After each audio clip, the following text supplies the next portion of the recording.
Piece Chapter 1095 mendapatkan judul Sebuah Dunia yang Tak Layak Untuk Ditinggali, di mana dunia pada chapter kali ini merujuk pada masa lalu Puma yang benar-benar sangat menyedihkan.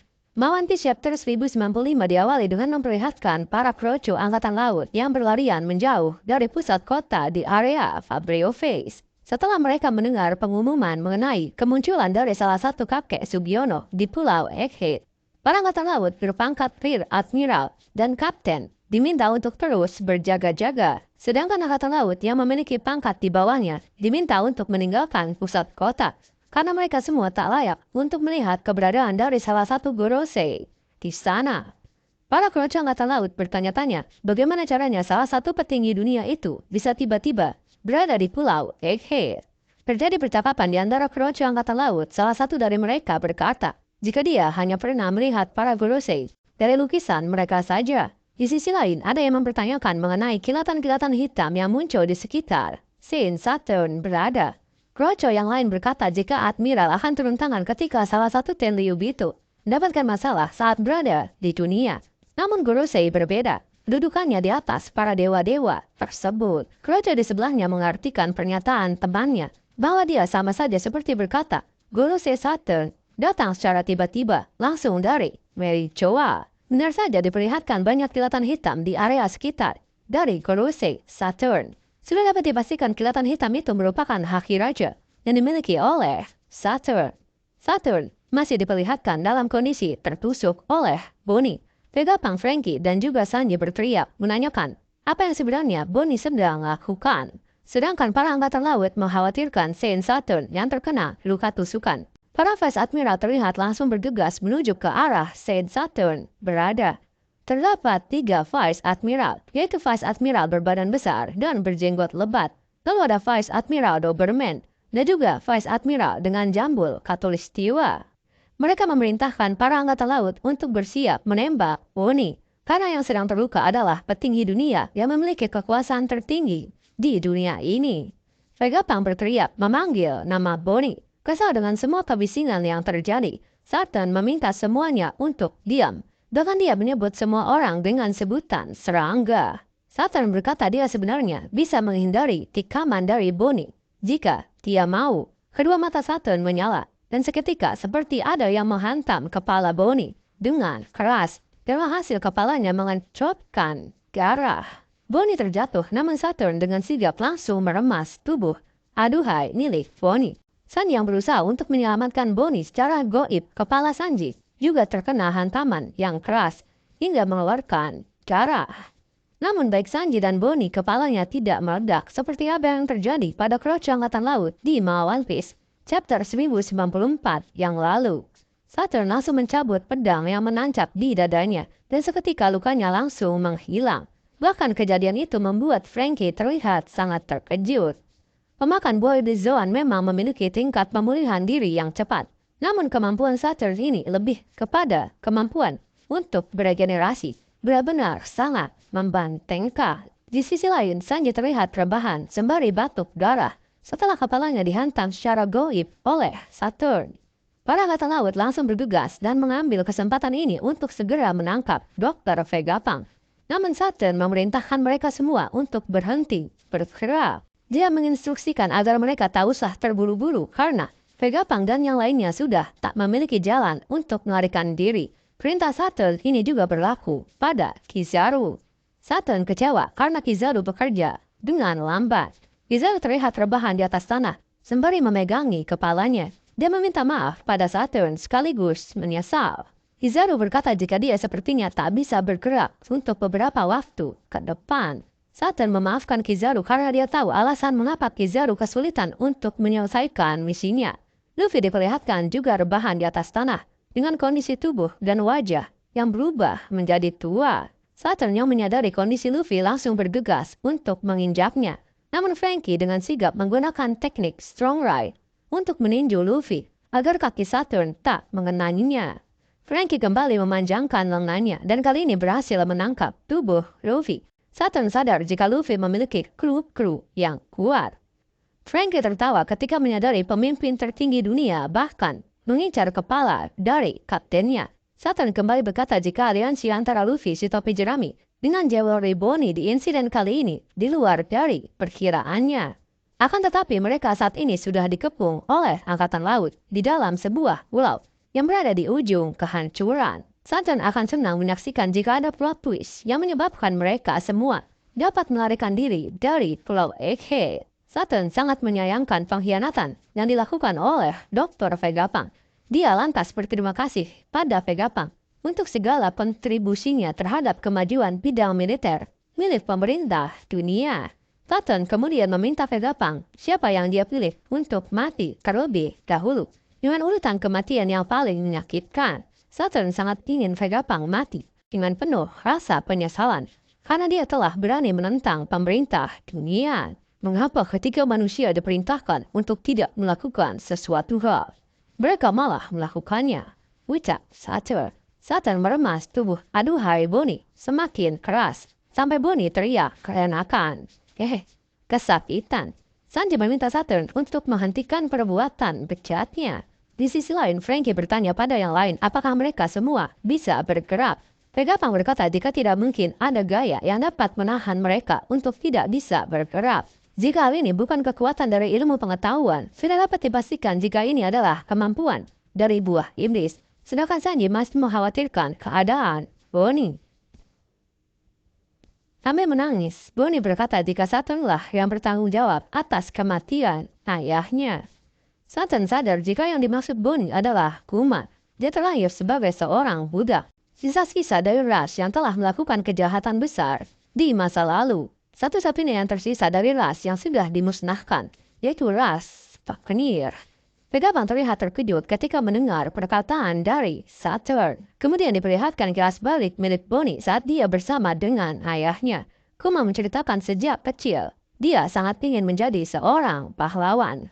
Pahlawan yang memberikan kebebasan pada orang-orang yang berada dalam penderitaan. Sama seperti sang pejuang kebebasan, Nika. Di saat yang bersamaan, Sutton memerintahkan seluruh angkatan laut untuk membidik kepala Bonnie menggunakan senapan. Kembali ke kilas balik milik Bonnie. Bonnie menanyakan siapa itu Nika. Kuma menjawab, dia sangat mengagumi sosok Nika. Di saat kedatangannya, Nika akan berdansa dan memperlihatkan senyuman di wajahnya. Kuma memperlihatkan tarian Nika pada Bonnie diiringi alunan dangdut koplo yang coba Kuma dendangkan.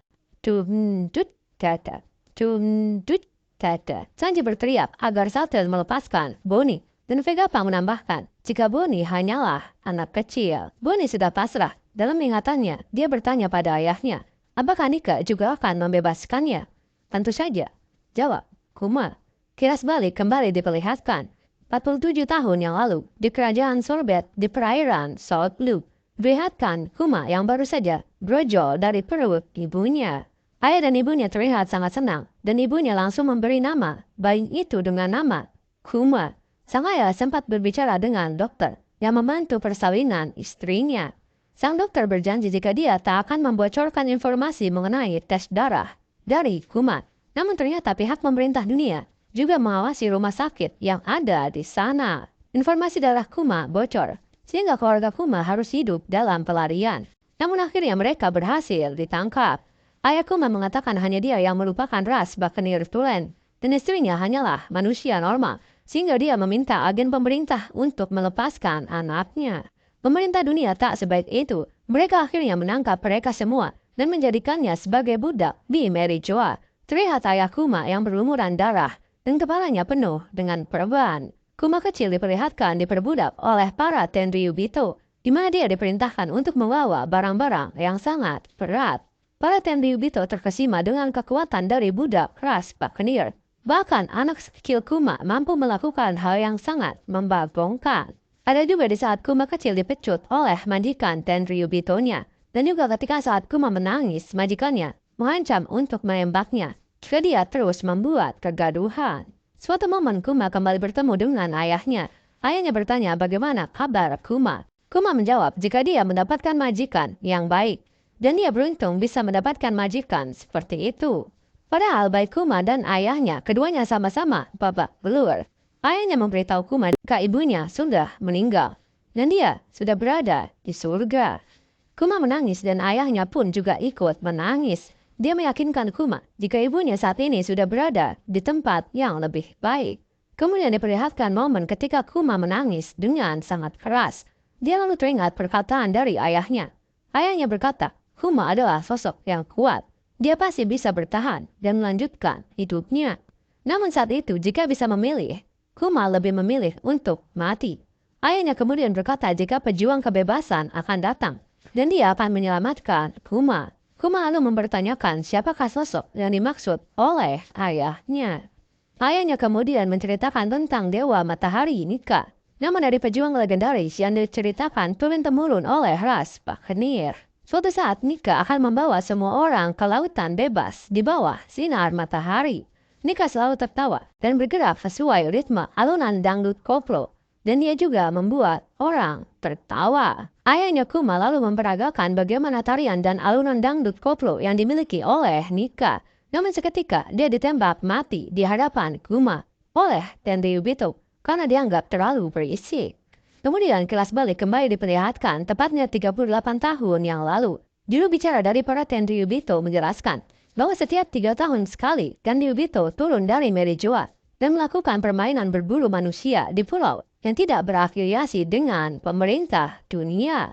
Tenryubito melepaskan budak-budak yang bermasalah di pulau itu dan memberantas mereka berbarengan dengan penduduk asli dari pulau tersebut. Setelah itu, pemerintah dunia mengklaim pulau tersebut sebagai milik mereka. Pulau yang dipilih Tenryubito untuk tahun itu adalah God Valley, yang terletak di perairan West Blue, tanah dengan banyak sumber daya berharga yang berani menggunakan kata dewa dalam namanya. Terlihat ada beberapa peti harta karun yang berada di atas panggung. Sepertinya salah satu dari peti itu berisi buah iblis Mythical Zoan Naga yang dimakan oleh Kaido. Karena Big Mom pernah berkata jika dia mendapatkan buah iblis tersebut dalam insiden God Valley.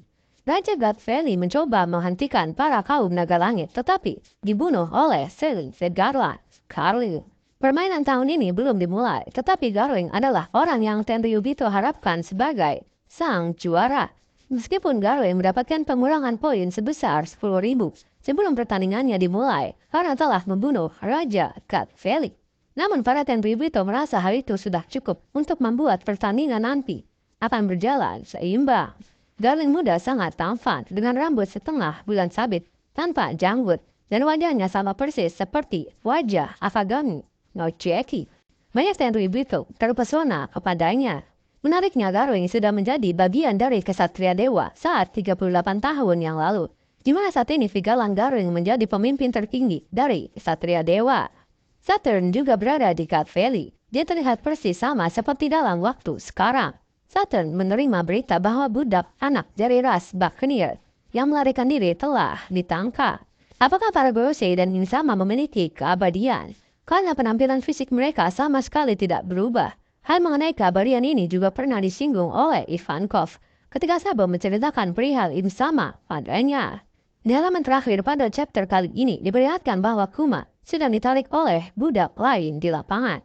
Bagian ini adalah kelanjutan dari kilas balik yang dilihat Bonnie di One Piece chapter 1074. Ternyata Tenryubito memerintahkan 10 budak lain untuk menjaga Puma. Jika Puma yang kabur tidak berhasil mereka temukan kembali, maka mereka akan dihabisi oleh Tenryubito tersebut. Kemudian tiba-tiba muncul 2 bayangan dari seseorang yang berada di atas tebing. Seseorang berkata, "Hii-hau, berhenti kalian sana. Kalian pasti ras Buccaneer kan? Bintang di pertandingan ini. Saya mengerti apa yang mereka maksud. Kalian memang besar." Mereka bilang darah giant mengalir di dalam kirimu. Kemudian diperlihatkan secara jelas bahwa 2 bayangan misterius itu adalah 2 budak yang juga masih seumuran. Bocil FF. Salah satunya adalah Emporio Ivankov muda. Dan satu orang lagi adalah gadis bernama Ginny. Ivankov terlihat cukup mirip dengan penampilan dewasanya. Ginny adalah seseorang gadis dengan rambut pendek yang tersenyum dan sedang makan sepotong daging. Ginny berkata, "Bukankah abangku di sini sangat besar?" "Hanya wajahnya saja. Tunggu, itu bukan masalahnya. Bodoh," teriak Ivankov. Ivankov berbicara dengan Kuma dan dia pun berkata, "Saya memilih untuk hidup. Bagaimana denganmu?" Yap, itulah review untuk One Piece chapter 1095. Selanjutnya Mimin akan sedikit menganalisis untuk One Piece chapter 1095 kali ini. Kita awali dengan Sanji. Apakah kalian fan guys nomor 4 menyadari Jika pose Sanji pada chapter kali ini merepresentasikan sosok Sun God Nika, kalian bisa melihat ketika Sanji mendapatkan serangan goib dari Saturn di bagian kepala. Dan saat Sanji rebahan sembari memegang kepalanya, dia berbicara mengenai Sun God Nika. Mengapa Luffy yang berubah menjadi tua tidak langsung kembali ke wujud Nika seperti saat bertarung melawan Kaido? Jika kalian perhatikan lebih seksama, terdapat sedikit perbedaan dalam chapter kali ini. Ketika bertarung melawan Kaido, Luffy yang berubah menjadi tua masih dalam keadaan melek, sehingga dia bisa membunyikan irama genderang pembebasannya dan seketika kembali ke wujud Nika. Namun pada chapter 1095 kali ini, Luffy terlihat dalam keadaan tertidur. Apakah harus ada seseorang yang mendendangkan irama dangdut koplo milik Nika agar dia bisa bangun? Sama seperti kasus robot kuno yang matanya menyala ketika mendengar suara denyut jantung dari Nika. Apakah Bonnie akan melakukannya atau Kuma akan datang dengan tarian Nika beserta alunan kendamnya? Menarik untuk dinantikan. Dan itu haki Raja Saturn di highlight pada chapter kali ini. Terlihat putih hitam yang menyambar-nyambar di area sekitar Saturn. Itu artinya Saturn selalu mengaktifkan advance haki rajanya. Itulah mengapa orang-orang kuat di sana merasakan kemerian dari aura Saturn dan membuat mereka bahkan berhenti bergerak untuk beberapa saat. Apa mungkin kekuatan yang membuat grup Sanji tak dapat bergerak adalah karena kemampuan haki raja milik Saturn? Seperti saat Sans membuat Green Bull tak dapat bergerak. Atau itu murni kekuatan dari buah iblis milik Saturn. Berbicara mengenai kekuatan buah iblis milik Saturn, apakah kemampuannya yang dapat menghilangkan luka dalam sekejap adalah kemampuan regenerasi atau kemampuan untuk memutar kembali waktu?